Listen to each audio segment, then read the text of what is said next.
films. What other films are you interested in or excited by or working on? Or Oh, just I've tell got me some answers for all stories. these questions. Okay, so I'm going to take this opportunity to talk about one of my favorite films of all time. Okay. It is my favorite documentary. It's about 46 minutes long, so it's not even like that much time I've had of anybody's day. It's called The Unnatural History of the Cane Toad.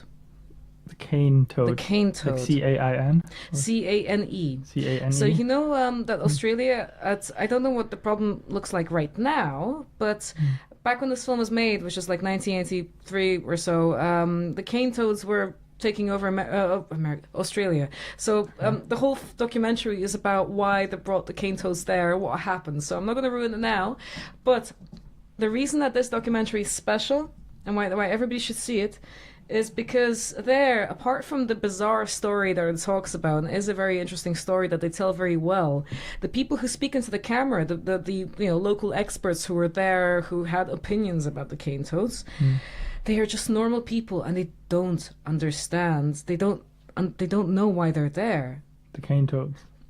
why they're on film. They're these people. They're talking about the cane toads and being asked questions, but they don't understand why the filmmakers asked them to talk into the camera.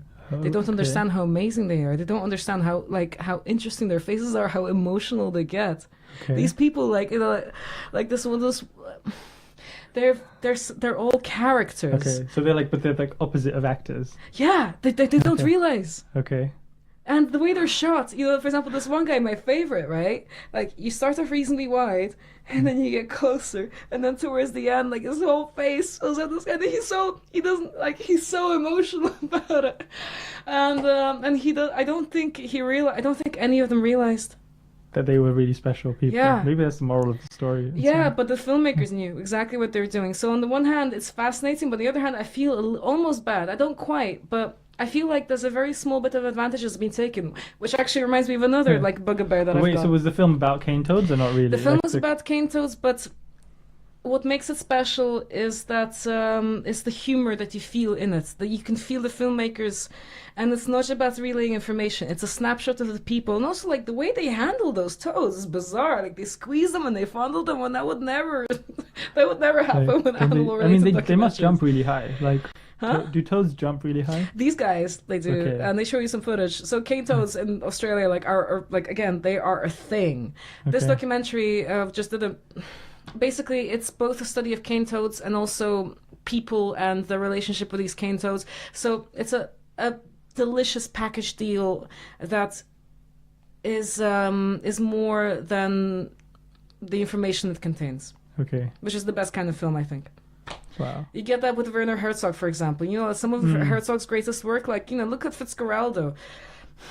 Okay, we can talk about that at another point, but yeah. This is great. I love it. No, it's just like reminding me of every good film I've ever seen, and like surprisingly, very few of them are in cinemas or in like Hollywood type things. No, but people remember. You know what? We watched that stuff. So like Len Lye, 1930s, and I would here we are, almost 100 years later, watching that stuff. Yeah, no, it's really interesting. I remember I saw a film at the Whitechapel Gallery like a few years ago, and it was like 19 minutes long, and literally what it was is just like every shot was beautiful.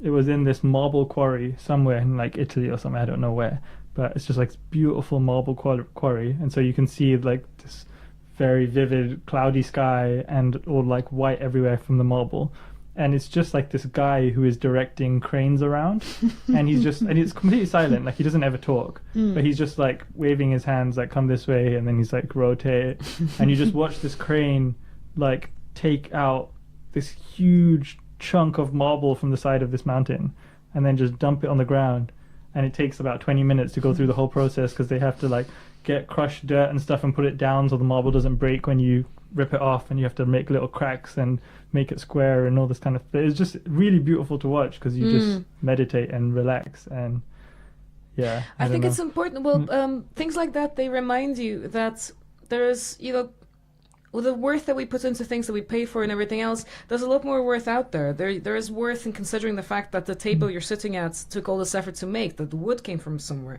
that these people, that this is the work that it takes. So I can see that, these things that you never even imagined, the techniques, the people, the professions that exist solely around making this work. It's a big deal, and I think that it's nice to have the light shed on that sometimes.